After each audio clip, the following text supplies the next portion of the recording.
Culver City may not always be the first area people picture when they think about the West Side, but it can make a lot of sense once buyers start thinking about the real daily life. Because the West Side search usually starts with the obvious places. Santa Monica has the coastal pull. Venice brings the personality. Marina del Rey gives you proximity to the water. Those areas are easy to picture, and that is part of why buyers gravitate toward them so quickly. Culver City works a little differently.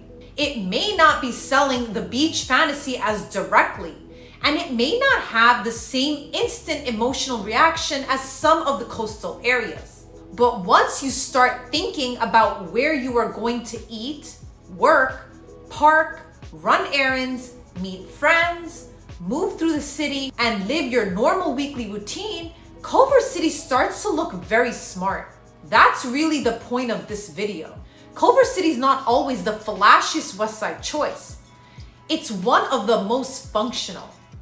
So today, I'm breaking down why buyers compare Culver City against places like Santa Monica, Venice, Marina del Rey, Playa Vista, and West LA, especially when they want West Side access without needing to be directly by the beach. We're going to talk about lifestyle, restaurants, entertainment, commute logic, errands, housing options, and the trade-offs you should understand before deciding if Culver City actually fits the way you want to live.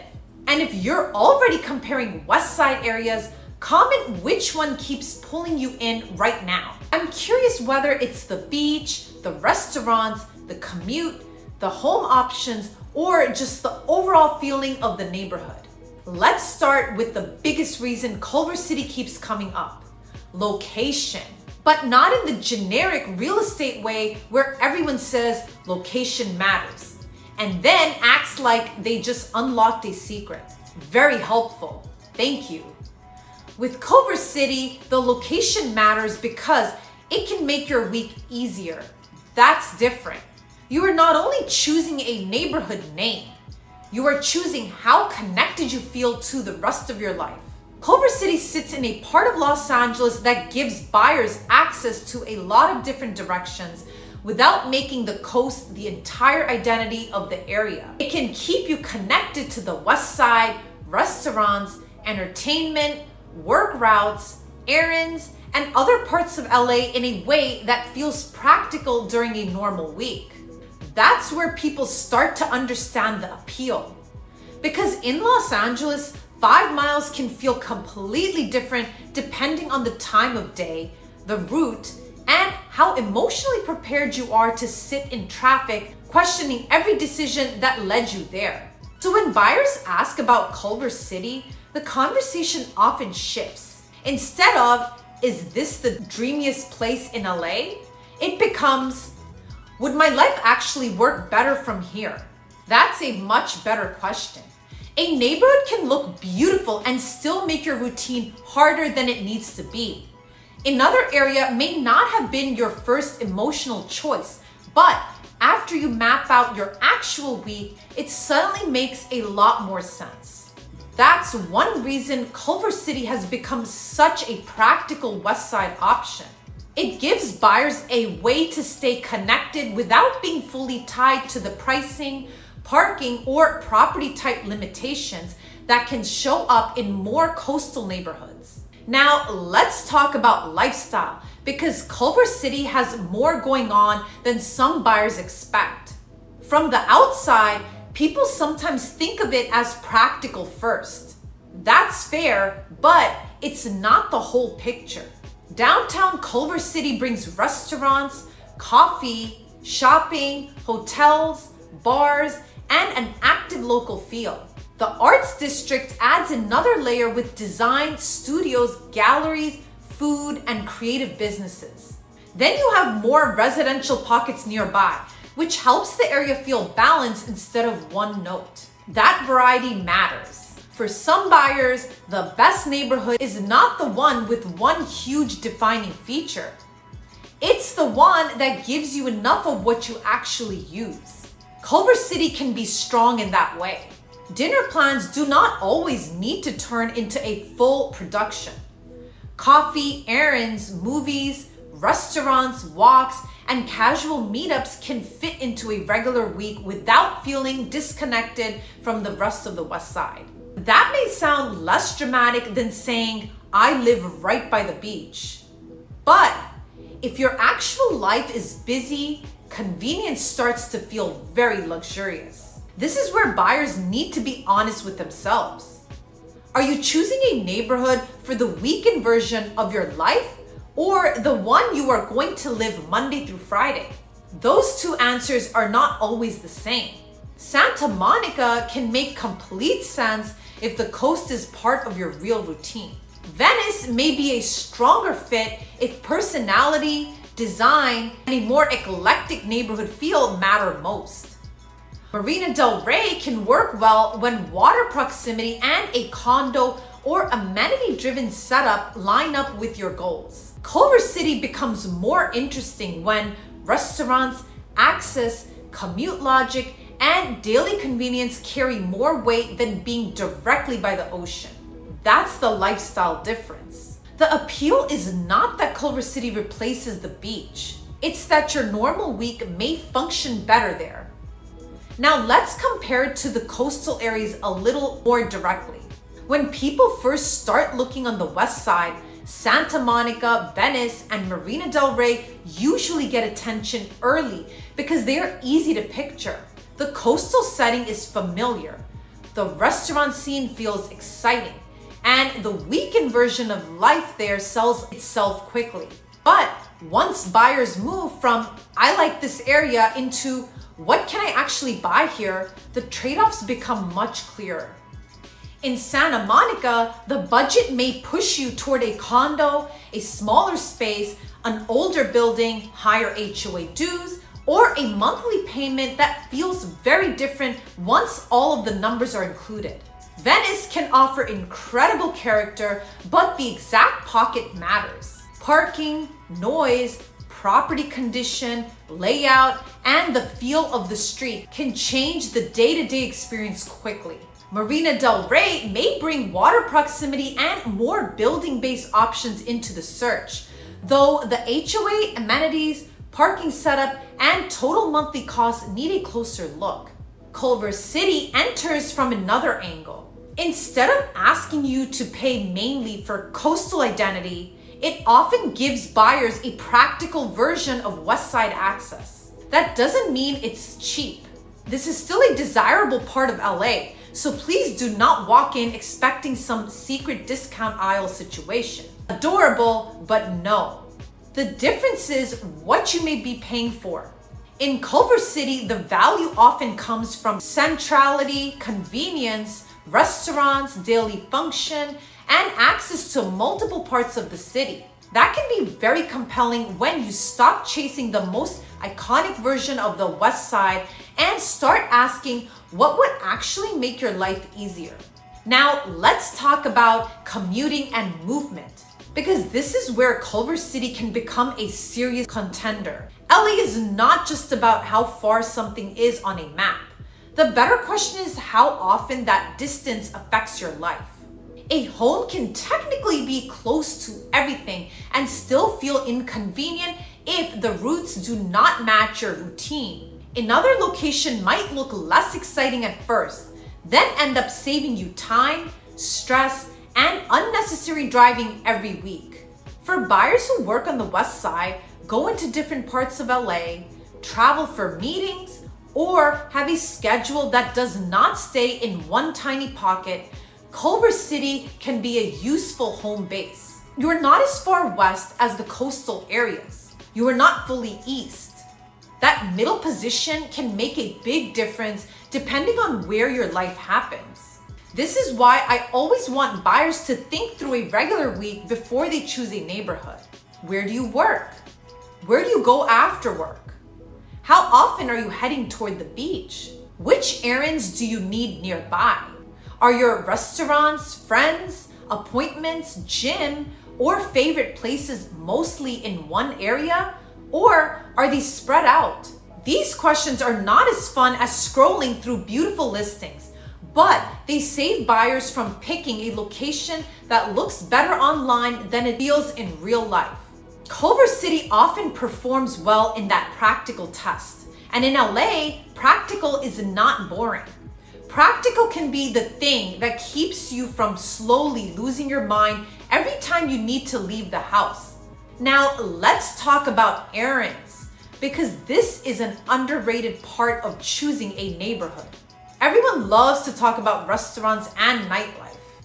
Nobody gets excited about the grocery store conversation, but once you actually live somewhere, errands become a part of your lifestyle. Where do you shop? How long does it take? Is parking easy enough? Can you grab coffee, pick something up, get to an appointment, and still have your day feel normal?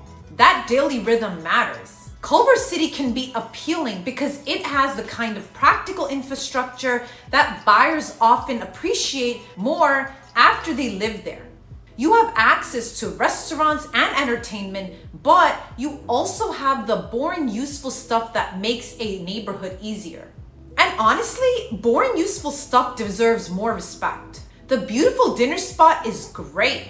The easy grocery run is what saves your Tuesday.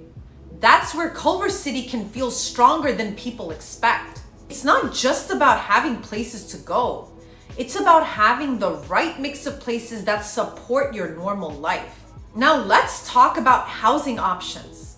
Culver City can bring a mix of condos, townhomes, and single-family homes into the conversation depending on budget, timing, condition, and the exact pocket you are considering. That variety can help buyers who are not locked into one property type yet. A condo may make sense if location and lower maintenance matter most. A townhome can offer more function, parking, or separation without the full responsibility of a detached house. A single-family home may be the goal if privacy, control, and long-term flexibility are priorities. The important part is understanding how the property type changes the lifestyle, because a neighborhood can be a great fit, but the available homes in your budget still need to match the way you want to live. This is where Culver City can feel more flexible than some coastal searches. In certain beach-adjacent areas, the budget may quickly point buyers toward condos or building-based options. That can be totally fine, but it may not fit every buyer's goals. Culver City can sometimes give people a little more room to compare different ownership experiences. Not always, not in every price range, but enough that it belongs in the conversation. And if you're deciding between Santa Monica, Venice, Marina del Rey, Playa Vista, and Culver City, the property type question matters just as much as the neighborhood name. Because the area is only one part of the decision, the home itself still has to work. Now, let's talk about the lifestyle trade-off. Culver City is not the best choice if your entire LA dream is built around seeing the ocean every day. That's okay. If the coast is part of your actual routine, you may still be happier prioritizing Santa Monica, Venice, Marina del Rey, or another coastal pocket. But if beach access is more of an occasional bonus than a daily need, Culver City may make more sense than you expected. That's the distinction buyers need to make. There's a difference between liking the beach and building your entire budget around it. There's also a difference between loving the idea of a neighborhood and enjoying the life it creates.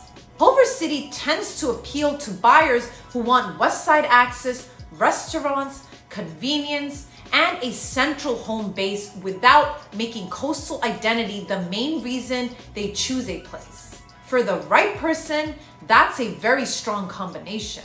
For someone who wants the beach to define the whole lifestyle, it may not hit the same emotional note. Neither reaction is wrong.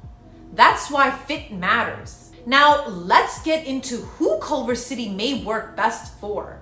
A buyer who wants Westside access but cares just as much about commute, errands, restaurants, and day-to-day function should take it seriously. Someone comparing coastal areas and feeling frustrated by price, parking, property type, or monthly costs may want to see what Culver City offers before assuming the beach has to be the priority.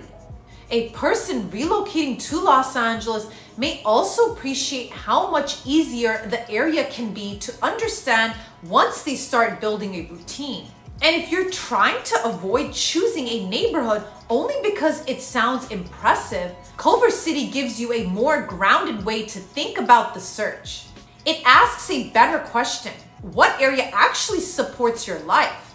That's the whole point. Now, Culver City is not perfect. No neighborhood is. Competition can still be strong. Pricing may surprise buyers who expected it to be dramatically less expensive than coastal areas. Some pockets feel more active while others are more residential.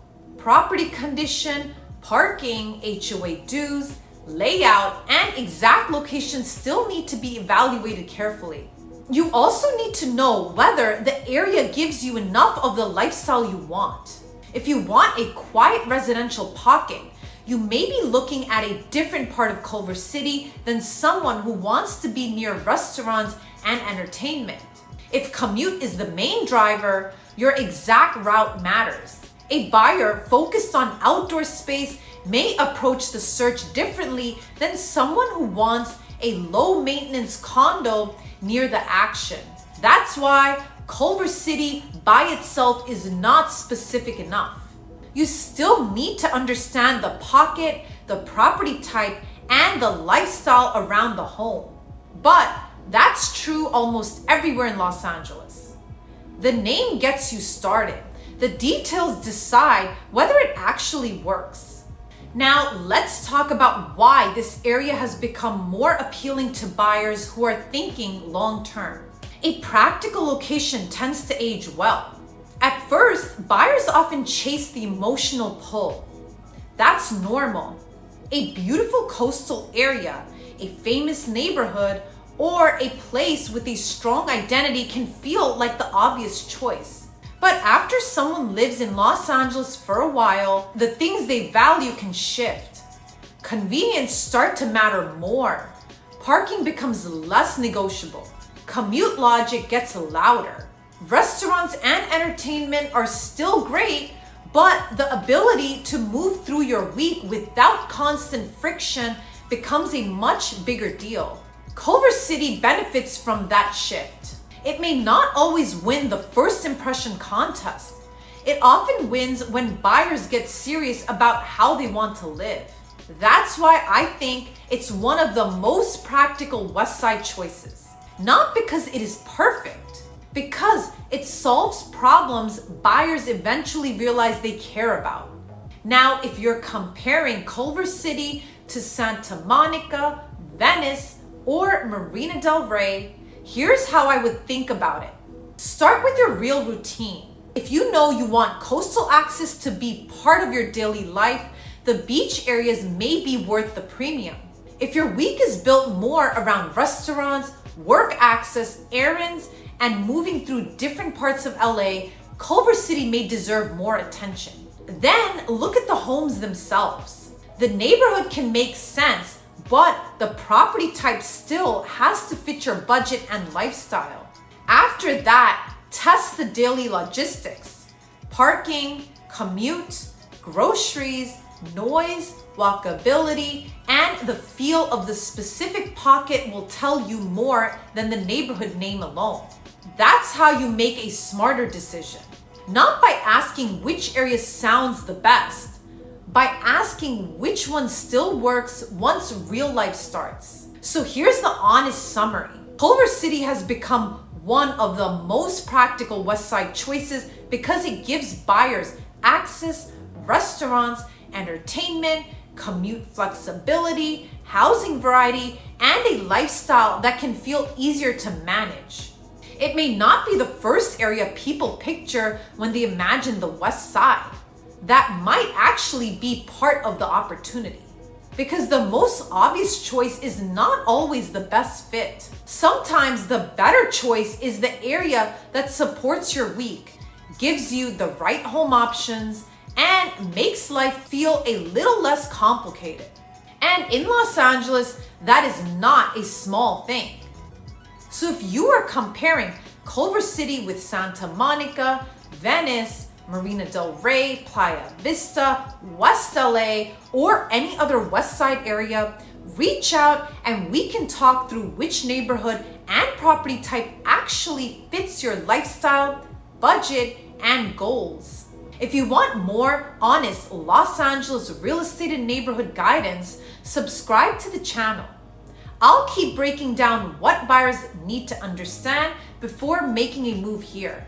And comment below if you want a deeper comparison between Culver City and one of the coastal areas, because that may be exactly what I break down next.